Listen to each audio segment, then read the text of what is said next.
Anyway, I can try anything, it's the same circle leading to nowhere. And I'm tired now anyway, I've lost my face, my dignity, my look, everything is gone. And I'm tired now, don't be scared. I found a good job and I go to work every day on my old bicycle you loved. I am piling up some unread books under my bed, and I really think I'll never read again.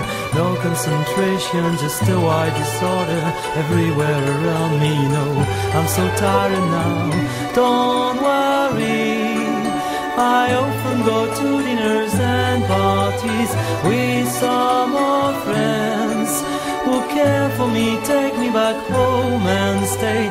Monochrome floors, monochrome walls, only absence near me.